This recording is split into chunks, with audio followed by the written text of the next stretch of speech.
hello. My name is Amanda McFee, and I am the Director of Arts for all of District 75. So I do not just theater, but also visual arts, music, dance, and film. Very excited, very busy. And I am here with my esteemed colleague. I'm Michael Pantone. Nice to see you all. I am a District 75 high school theater teacher. Very, very exciting. Okay, so it's just like a room check. How many people are here today that are elementary teachers? Or elementary theater teachers, I should say. Beautiful. Middle school theater teachers. High school theater teachers. Love. Any teachers that work in community schools that support specialized classes? Very nice. I like it. I like it. District 75 teachers. Beautiful.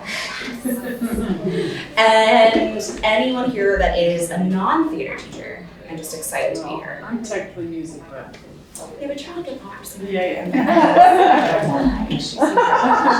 I'm like, she's just an opera singer. Does musical theater. So you're gonna do a little bit of a warm-up. I apologize for not going around and individually introducing everyone. We only have 60 minutes for the workshop, and we kind of wanted to get to work. Is that okay with everybody? Yes. Perfect. All right. Okay, great. So for this activity, the way that was taught to me was under the title of Concrete Mime. And what I'm going to ask is if you're comfortable to sort of put some stuff under your chairs, and we're going to move around a bit. So let's consider that all of the space that is the cleared wooden floor is our playing space. And on the prompt, 1, 2, 3, go, what I'm going to ask us to do is just walk and fill the space. So wherever we see any holes and no one's there, let's just get our body there and just keep moving and be aware of each other. Is that clear? Great, and 1, 2, 3, go.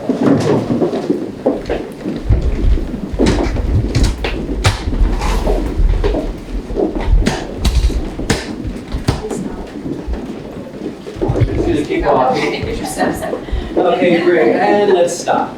And as we stop, let's say that facing this way would be our audience. Can we take one step each and fill up the space equally? Beautiful.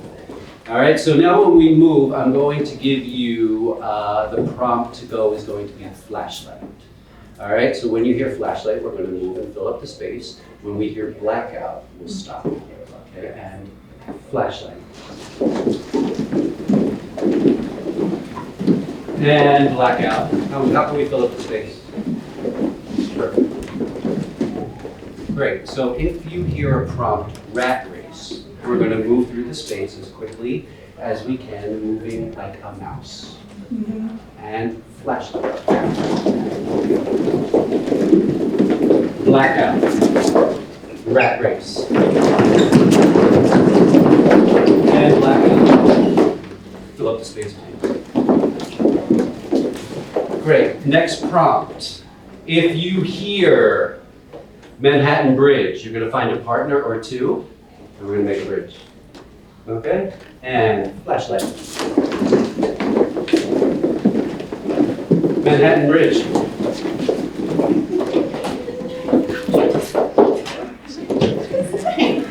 Rat race.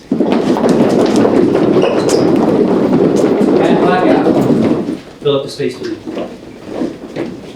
God, students could just do this.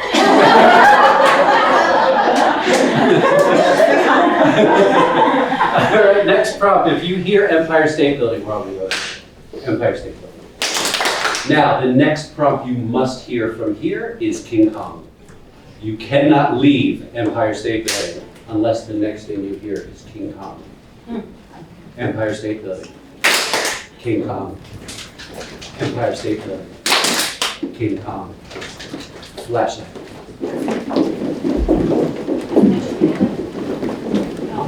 Blackout. Empire State Building. King Kong. Rat race. Manhattan Bridge. Empire State Building. Manhattan Bridge. What? No. Okay, and flashlight. Thank you. Good, blackout, fill up the space. All right, so now this section is actually where we're really getting into the concrete mind. So I'm just going to ask you to move in a flashlight way, and then I'm going to give you specific prompts. Okay, so just listen to them and make what you will of it. All right, so flashlight.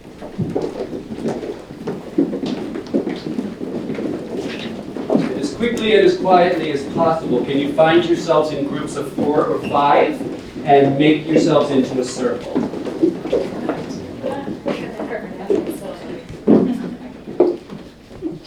Great. Flashlight.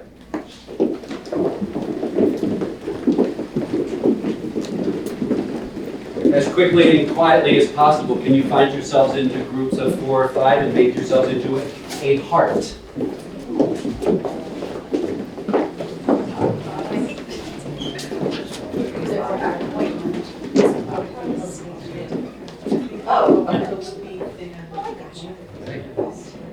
Nice. And flashlight.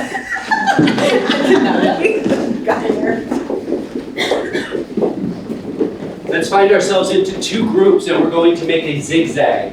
2 groups and we're making a zigzag.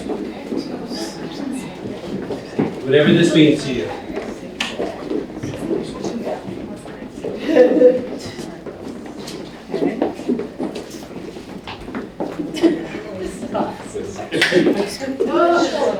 I love it.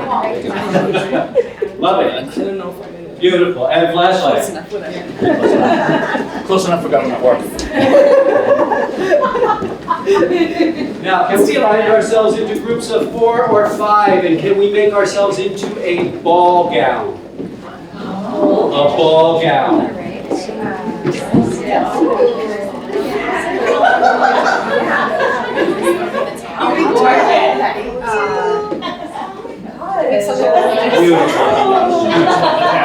So nice, so nice. And flashlight.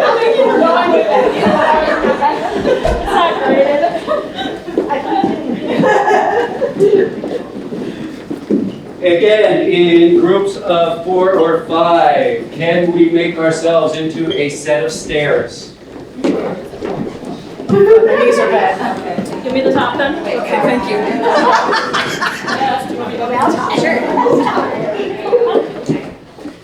Be the platform. Yeah, there you go. Beautiful, beautiful. I'm so glad you're getting all this on camera. And flashlight.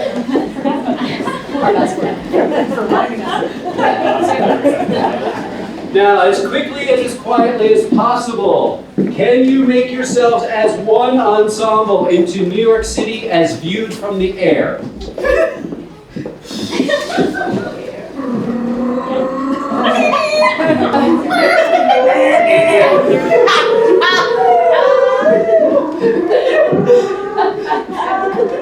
Love it. And flashlight.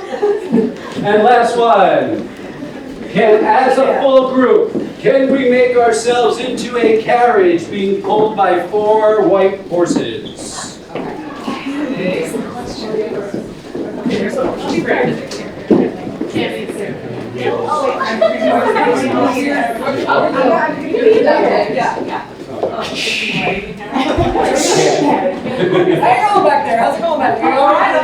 That's awesome. Let's flashlight. And blackout. Fill up the space, please. All right, and let's just raise your right hand. We got 1, 2, 3, 4, 5, 6, 7, 8. 1, 2, 3, 4, 5, 6, 7, 8. 1, 2, 3, 4, 6, 1, 2, 4, 6, and 8. 1, 2, 3, 4, 5, 6, 7. 1, 2, 3, 4, 5, 6, 7. 1, 2, 3, 4, 5, 6, 7. 1, 2, 3, 4, 5, 6, 7. 1, 2, 3, 4, 5, 6. 1, 2, 3, 4, 5, 6. 1, 2, 3, 4, 5, 6. 1, 2, 3, 4, 5, 6. 1, 2, 3, 4, 5. 1, 2, 3, 4, 5. 2, 3, 4, 5. 1, 2, 3, 4, 5. 1, 2, 3, 4. 1, 2, 3, 4.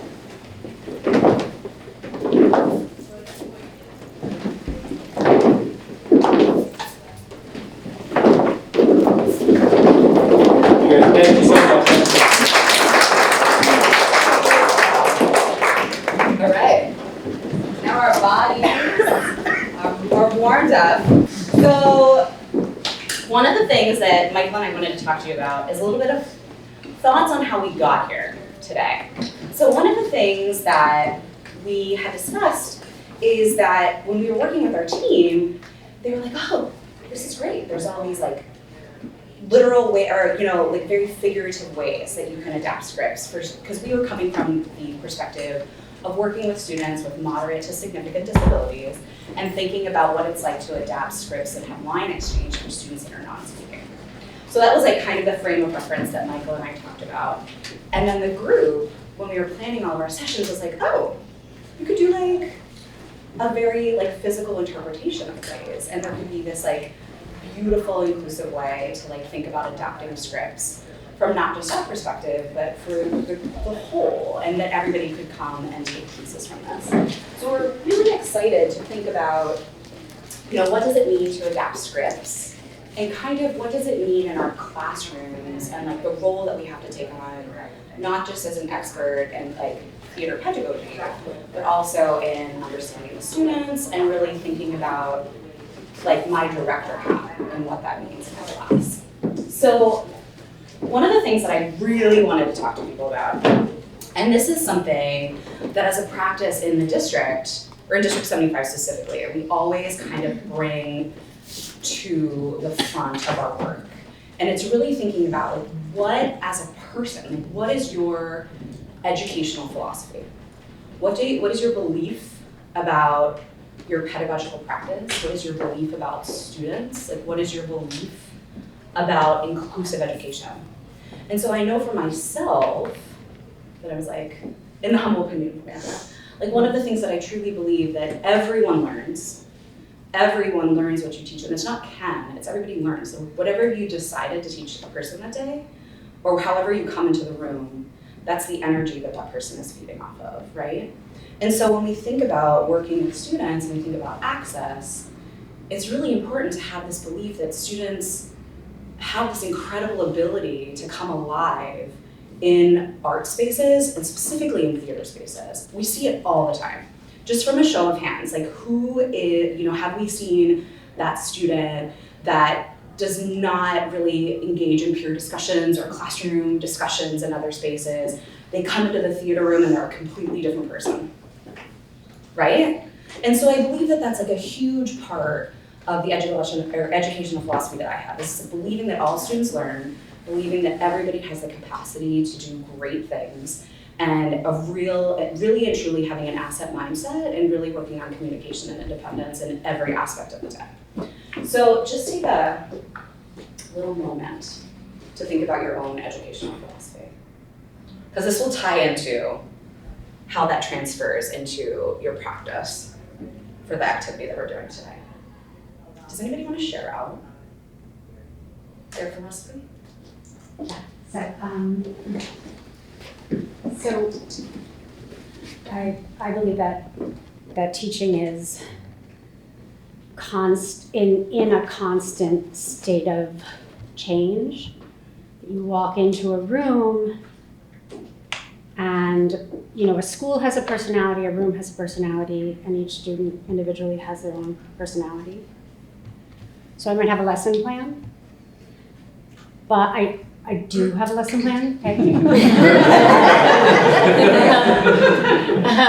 However, my teaching transforms on a moment-to-moment basis based on the individual students that I am working with.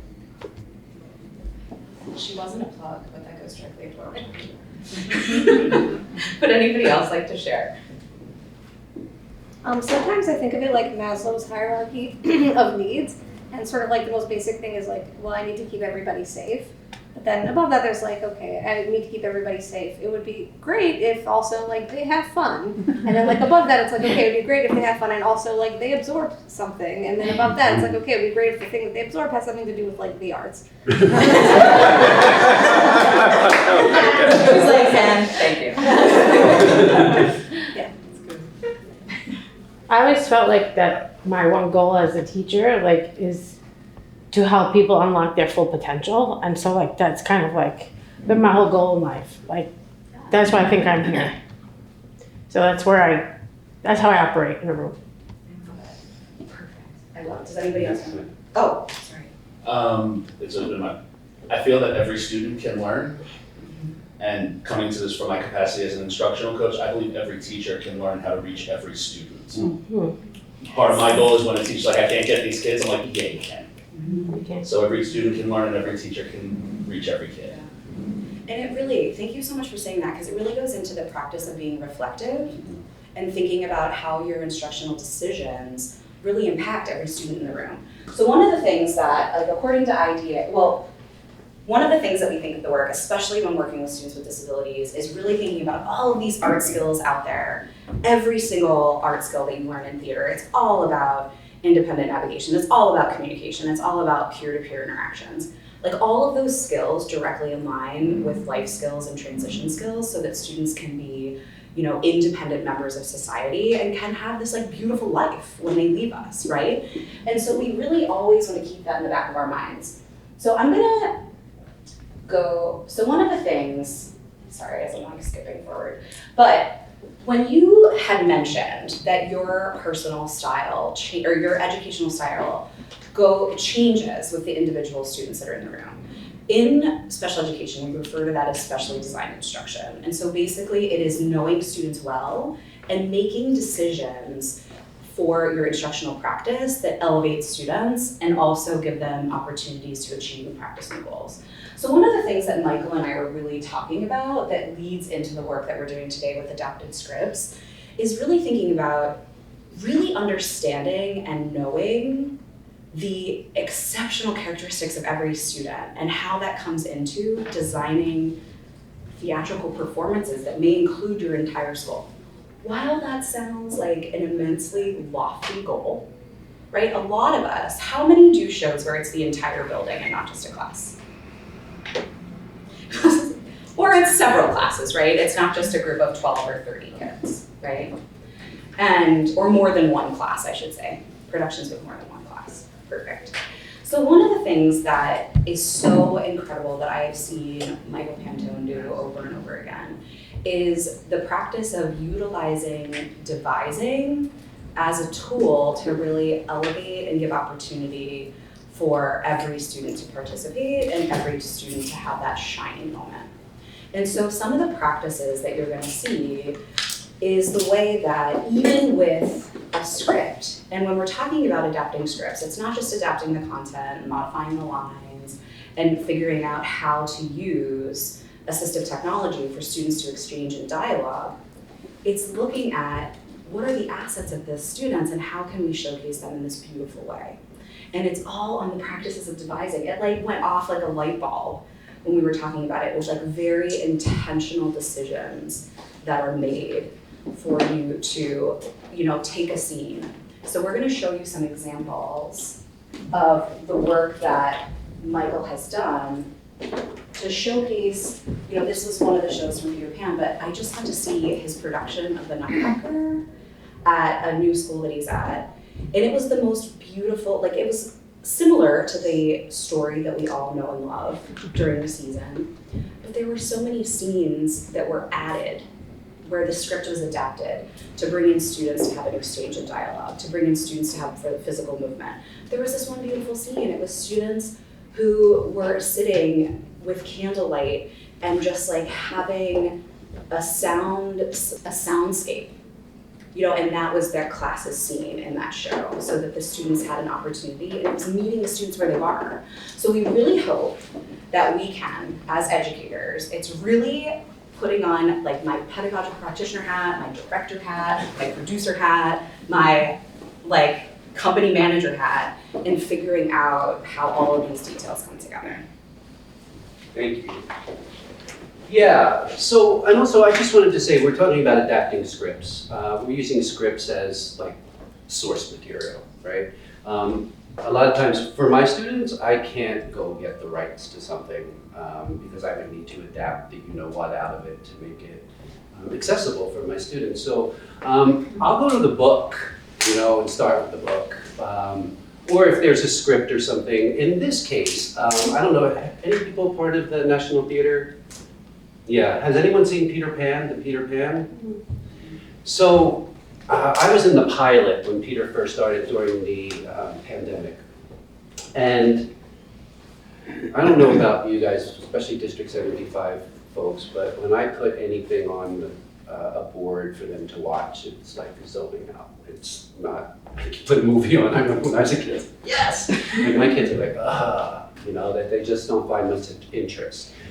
This particular piece, their Peter Pan piece, my kids were mesmerized. The students were mesmerized by it, particularly the parts that were all physical.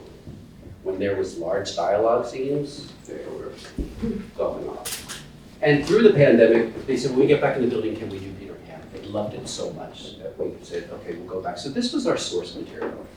Thank you. So right here, Elise Baum, as Amanda said, I switched schools this year to be closer to my home. I was making a crazy commute, like an hour and 45 minutes each way. Well, it was getting worse over the years, Yeah. so I moved to a school in Queens. I live in Long Island, and now I'm 15 minutes from home. Same type of students, same population, so very happy. But Elise and I started working on this, so I just kind of wanted to talk about the process of what we did. So Elise went through the National Theater's production of Peter Pan and really just broke down the scenes. Started with the scenes and said, who's in them? What sort of needs to happen in that scene? So this was sort of our living document. Elise, do you want to say anything about this?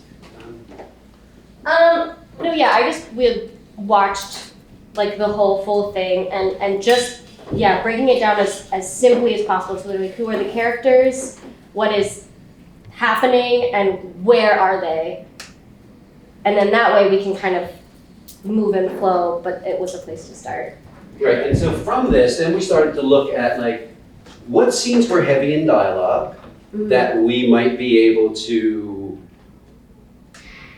make a physical pantomime from?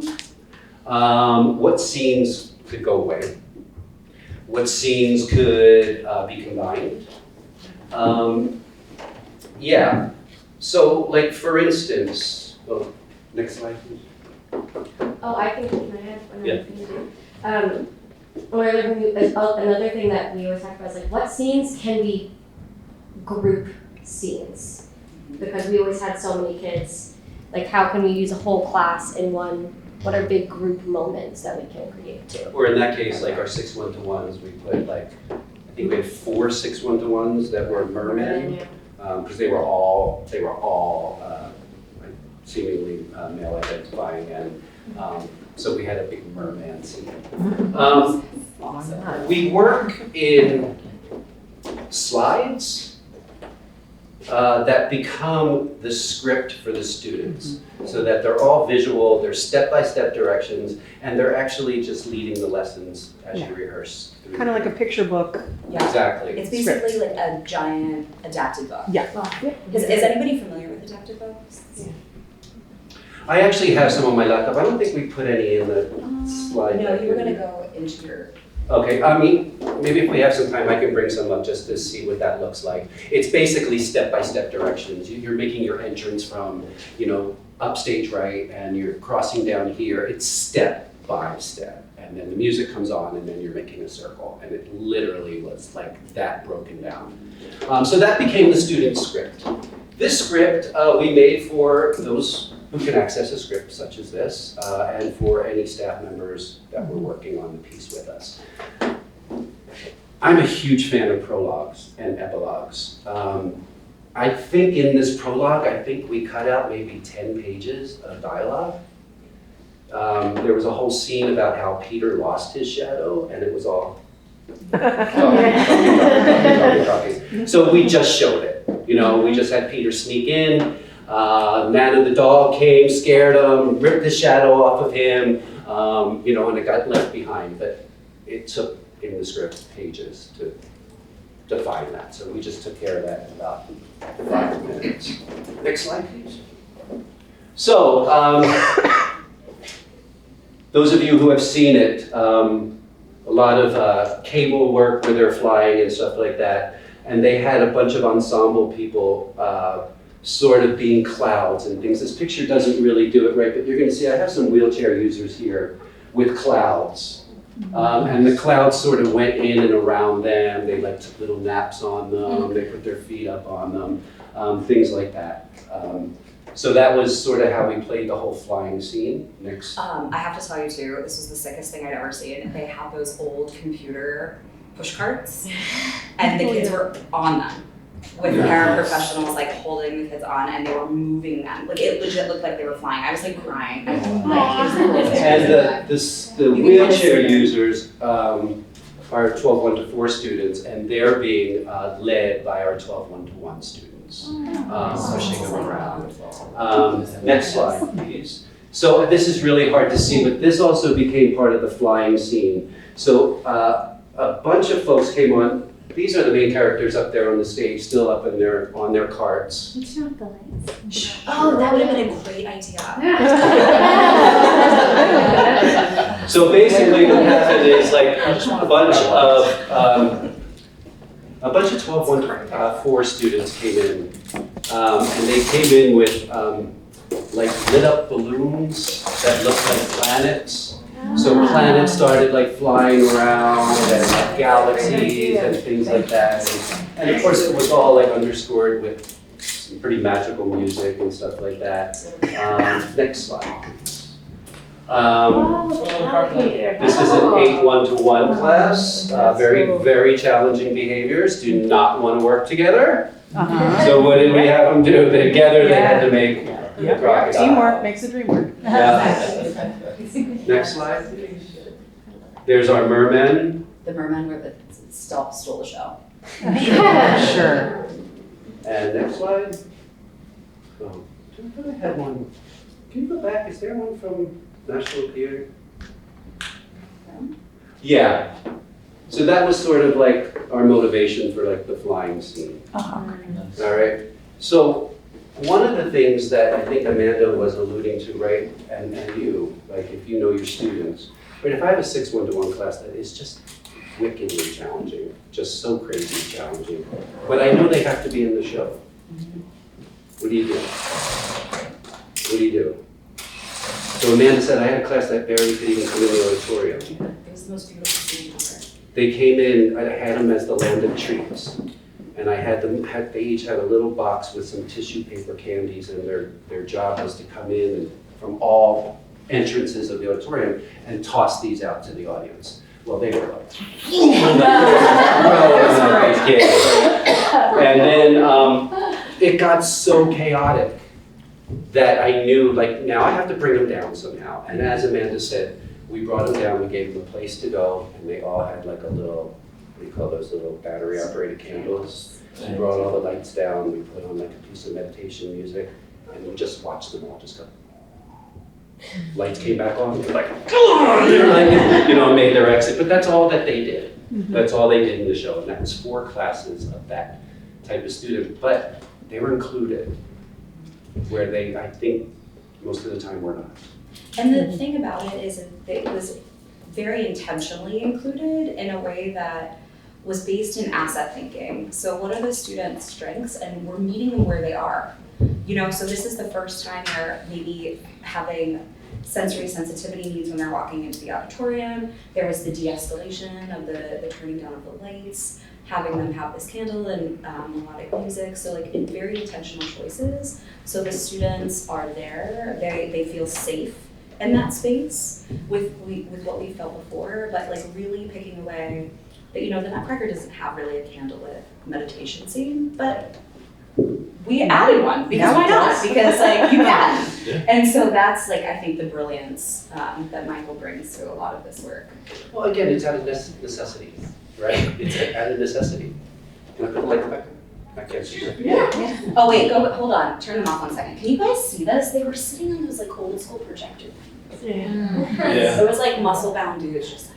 So cool. There's a bunch of like little bald men back there. Like all the gym I teachers. think one of them's me. I had a quick question. Yeah. We have 12 1-to-1 in my school. Yes. But what is 8 1-to-1 and 6 1-to-1? So when we think about specialized classes, In District 75, so in community schools, a lot of times there's a 12-to-1 or 12-in-1 class. In District 75, depending on students' sensory sensitivity or the support they need in a class, there'll be fewer students. So it'll be 12-1-1, 8-1-1, 6-1-1, and then we have a ratio called a specialized class that's 12-1-4, which is 12 students, 1 teacher, and 4 paraprofessionals. And so it is for students who have more significant disabilities and more like higher support need. So there's just a smaller ratio for the students to access instruction. And I also think I just also wanted to mention many of my students are non-speaking, so which is where a lot of this sort of pantomime work came because it had to. So I think we're going to move on to an activity that Oh yeah, so this is what so going back to the conversation that we had before, is we were really like thinking about like how not only are you an expert in pedagogical practitioner in theater instruction, like you're the producer, the director, the scriptwriter, the acting coach, the behaviorist, the logistics planner, the marketing coordinator, the theater manager, the tech expert, and the company manager for your show. So congratulations. But this is a lot of hats that we wear, and sometimes we're solo. So like, how do we do this, in a school? So one of the ways that, Michael has coordinated this together is kind of like looking at each class as a vignette and how they're playing into the script and the scene. So when you're thinking about this rules of like devising, like the who, the what, the where, and how it connects, and what we're determining is, what the students are able to do and what they're working on, and using that to tie the scenes together. Are they working on peer interactions? There's a few lines of dialogue. If they're working on attending to a task, they're coming in, they're moving and following one-step directions. They're moving from here to here to here, and they're navigating the space, and that's okay because they're working on that skill. And it's this beautiful way to honor where they are. Great. So we're going to get into the main activity now. I hope it'll be fun. I don't know if it's going to work. We kind of dreamed this up, but it sort of lays directly into the work that I've done to sort of make these opportunities happen for students. So if you guys would just go with me, I'm going to say flashlight.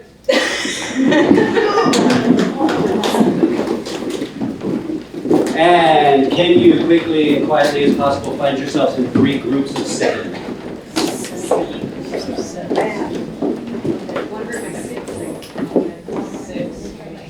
Or maybe a group of 6. We have 6. We have 6 also, so we can. So I think we all need to divide it.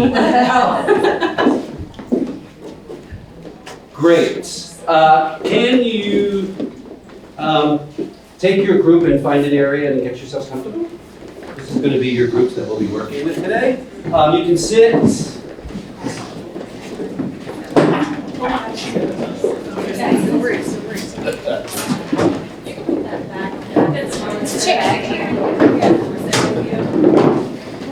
All right. So what we're going to do is we're going to take about 10 minutes, 12 minutes, and I'm going to give each group a synopsis of an act of Cinderella. All right, and together in 15 minutes time, we're going to put on a little production of Cinderella. All right, what you will be tasked with doing is, each group's given a synopsis. Groups are instructed to create a pantomime to tell their part of the story. You're tasked to use little to no dialogue to cut and edit content while working to keep the storyline intact. All right, and then when we're done, we'll just perform them in an act. Don't overthink it.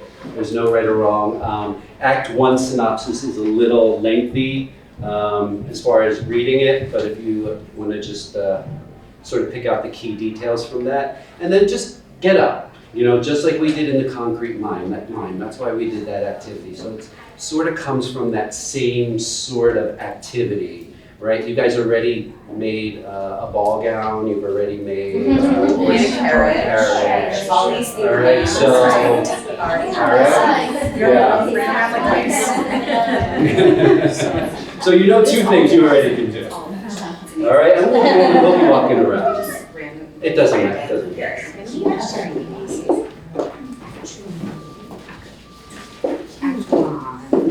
There may not be one for everyone.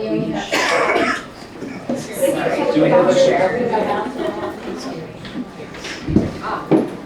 Just get them back. Oh, yeah, actually, we can give one to everybody if we can have them back. We'll just have to use them for the second session. Is that okay?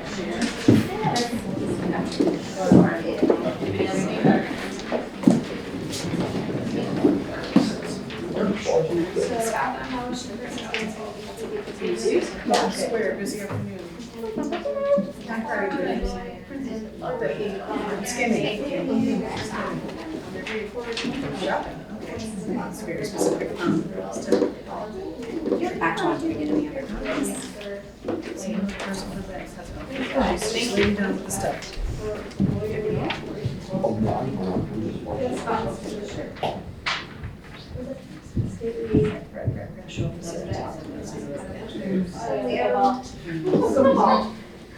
Suddenly everyone falls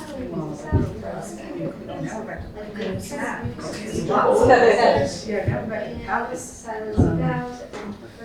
Well, I think we're like all Already wants to marry off the. Basically, we have from the beginning. So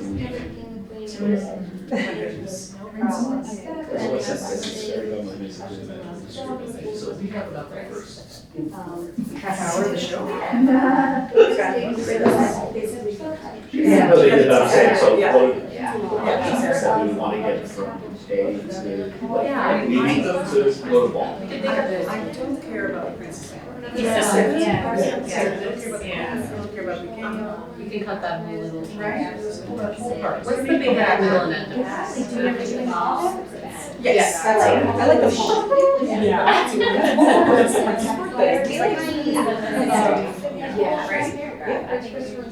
And they happen to be walking by, right? Like, oh my God, you're totally gonna go to that. You're gonna marry one of you two is gonna marry the prince. I know it. You know, and I was like, Starting with the prince. Maybe You could probably do Friday, prince, like, make the. Right.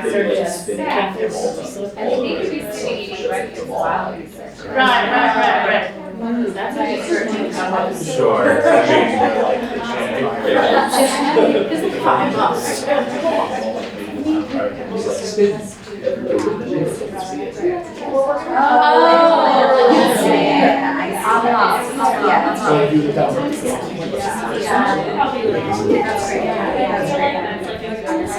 mean, like the Walk in and like. And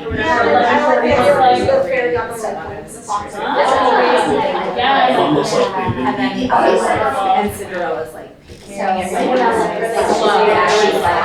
chasing after them. And they're like sitting there like. That's like introducing them. Yeah. introducing the power dynamics. And Cinderella says, Does she clean? She She's does. cleaning. Okay. She does. Yeah. She's kind of clean. Oh, she's gonna make them all pretty. Yeah, she makes them all pretty. Okay, cool. So we're going from the square to the. This feels very circular, let's do it. I'm talking people.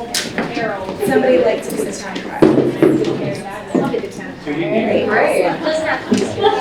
Somebody likes to do you should Not to be so gender. I'm so wow.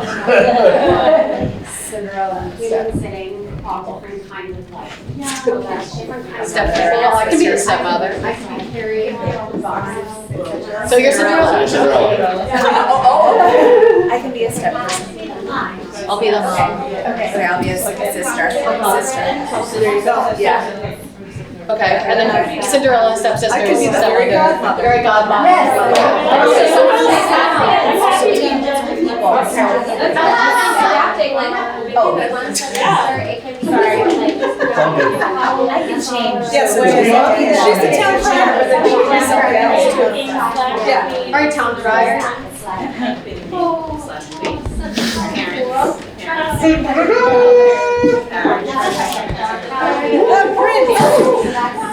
Happy birthday to you. Happy birthday to you. Happy birthday, dear Ray.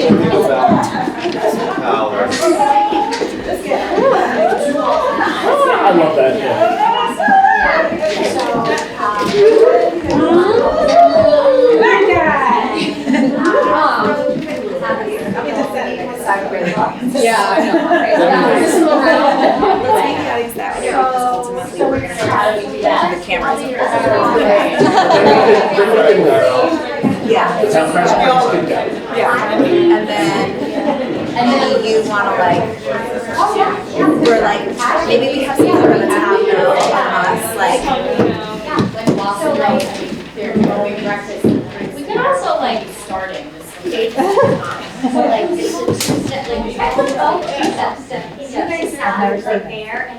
and then maybe we leave, and she's sad. You wanna show her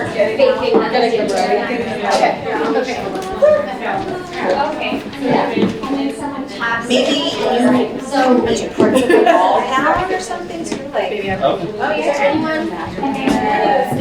Or like, where you become the wall outlet first, maybe. Oh, that's a good All idea. become the wall outlet. Yeah, maybe think about it for sort of like. Yeah. Yes. I like that. Yeah, because you're. Oh, you're right, you're right, you're right. Yeah. Okay, so we're getting ready. Great. And then she's Cool. Perfect. You all leave and you leave Cinderella there. You're all set. Cinderella's all set. Yeah.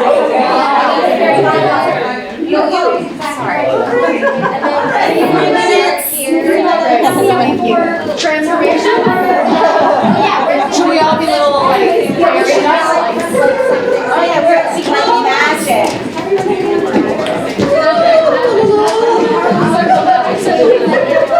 I said you. And then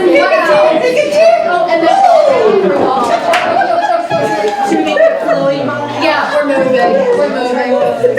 Oh, wow. Very fancy. Your hair is so. Your faces. That's the last important. Oh, at midnight. Wait, and then we have to transform into the. We have to transform it, at least show something. Okay, so I'm gonna do midnight and then I'm gonna make you the pumpkin. Okay, that would become good. Because then you carriage, Then right? become the carriage. And then go away. Yes. Okay, so. Now we're becoming the pumpkin and the horse. So maybe we should move it way And I'll start to go like. He's wandering around the house with our sack and his shoe. Are we moving? And then you see Cinderella. Oh, this is in motion. Somebody want to switch me to on my knees, like that. I got you. What were you? I was a horse. Oh, okay, then I'll do that. Are you sure? Great. That's it. Yep. Perfection. Never seen it. We've never done that. Should we do it again? Yeah. Where did we start? Oh, the crier. I think that we should do like a. So this is the audience. Yeah. So who knows that?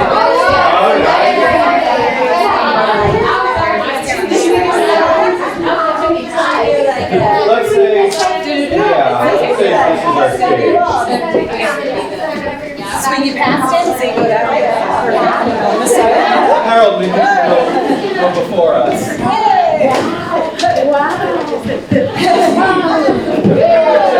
Nice, show her away.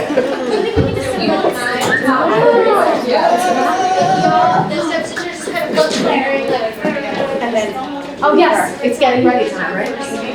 Oh, wait, no, we have the boxes. yeah, The boxes.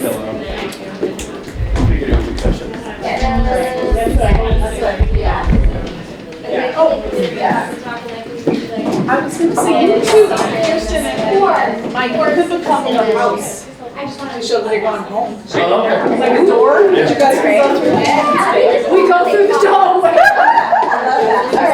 This is like saying, I It's like taking put it down. That was great. It's now okay, so what do we do? So we're here. 30 seconds, And friends. then you look. Final touches. And then I think. How am I gonna put a shine on this turd, is what she's saying. All right, and then we go, right? And then you guys go. And then the fairy godmother. Do you want to be the So wait, so you guys were at Itchy, come on.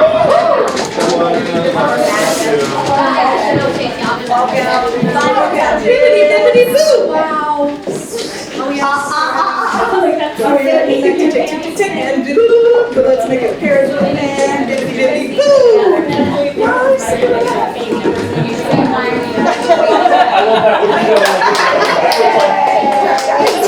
All right, folks, let's come together. Special effects.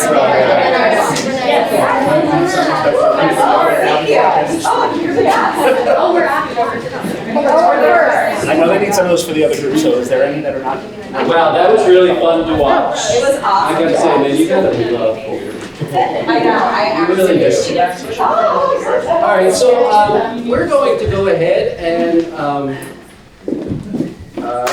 do the premiere of this new adaptation of software here. So we're going to face this way. Our audience will be down this way. So if as many chairs can sort of get out of that playing area. So if we can get Act 1 up in place, and if Act 2 and Act 3 might sort of come back this way.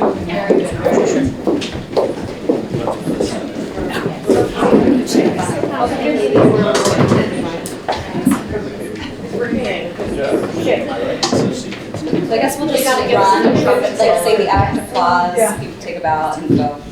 Great, so we'll give you a 1, 2, 3 action. Would that work for y'all? Sure. Sure. All right, and 1, 2, 3, action.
Excellent, take it out.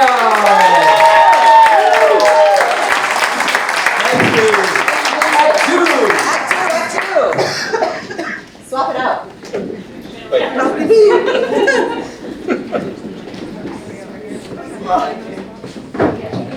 Yes.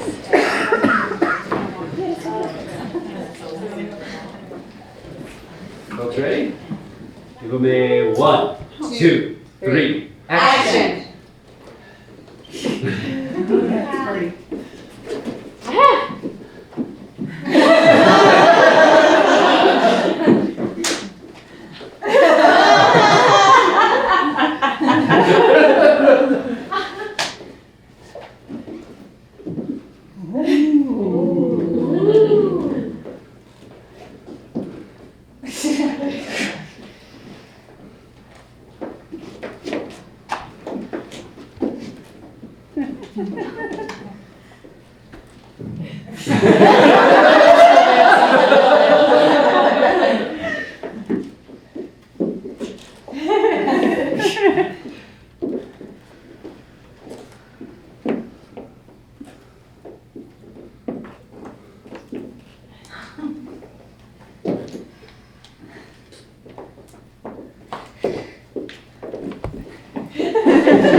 good.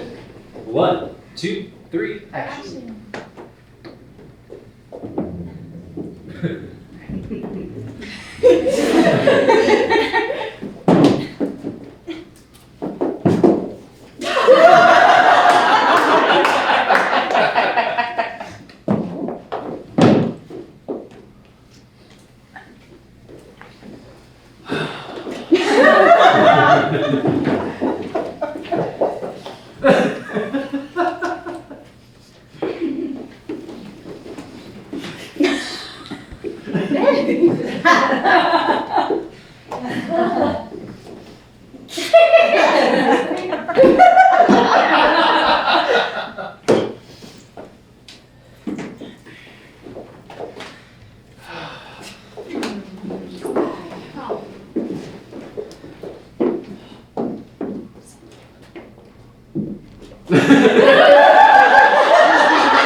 Oh my God, that was magical.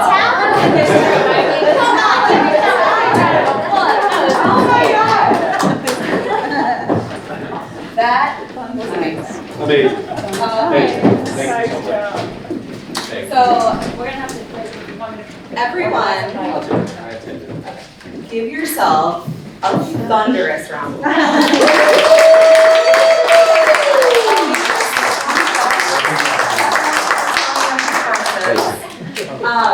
That's okay. So, what are some of your thoughts about?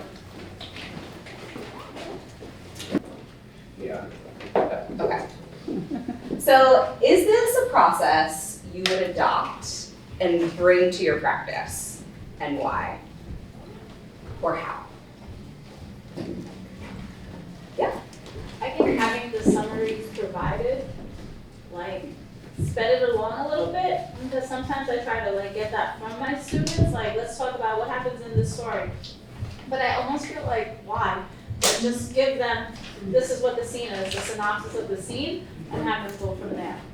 Get them to moving and doing it Right. faster. Right. Yeah.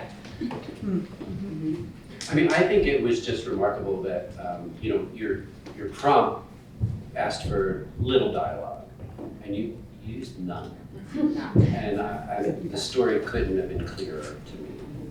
Of course, I know it, so I knew what to look for, but, I just thought all of the things that I saw you guys do, students could be doing, and it's very theatrical. I also want to say, just as a teacher of generally resistant high schoolers, not all, with disabilities, this is really hopeful for me too, because I have very difficult time getting that. A lot of them are afraid to speak, even though they can and they do. The idea of saying lines is very intimidating, and so this is really nice for everybody. And then, I mean, you could add lines, Right. right? You have the foundation of what the scene Right. is. And sometimes too, like going for lines, it can even be an activity of improvisation that comes from it. Like, oh, we've been practicing these interactions with, with no dialogue, like, what would you say? And just have it be in their words, because a lot of times it's like removes a barrier from like reading a script, just to get kids excited about it. So one of the things that I do with the littler kids is I adapted the, when you're talking gibberish, and I adapted it to animal language. So like they can be like 2 dogs, and it's like ruff, ruff, ruff, ruff, ruff, ruff, ruff. Yeah. And so with Frog and Toad, we would read Frog and Toad, and then they could act it out first, just using wiggets. And by doing the ribbits, they understood, and also I would have the list of what the scenes were written, like this is what happened, this is what happened. So we'd go over the sequence a lot.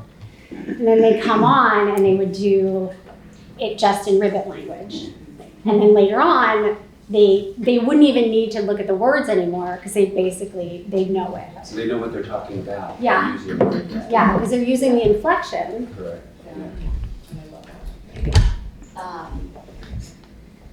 I was thinking that also this doesn't necessarily have to be something that you do like for, like it doesn't necessarily have to be something where the goal is performing. It can even just be like a way to understand the story better by just like getting like kinesthetic with it and putting it in your body.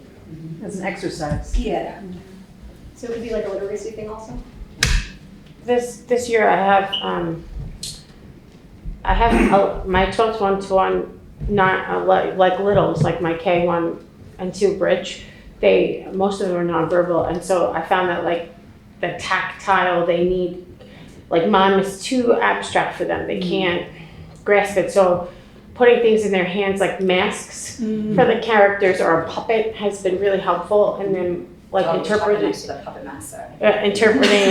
story, like, you know, and so I've been trying to get them to make it and then hold it and then trying to put like even a simple word to it. It's been very helpful. So like that kind of, I could see where this could help like structure that for them. So that was good. Mike. So one of the things that I did, so the program I teach is the Horizons program, so all my students have autism. Go for Horizons. And so like, similar to this, but like my colleague over here said, I'm sorry, I don't know your name. Nina. It doesn't always have to be performance. So what I did with this unit was I tweaked with like for a play analysis unit, and the kids are designing their concepts. So they read plays, but I taught them how to do floor plans and how to sketch some costumes, and they're finding music that sets the tone for a pre-show. And they're articulating it so that they can explain what the show is about through their visuals. They're a little nervous because I have 3 directors coming in next Monday to evaluate them and see how they can defend their productions to.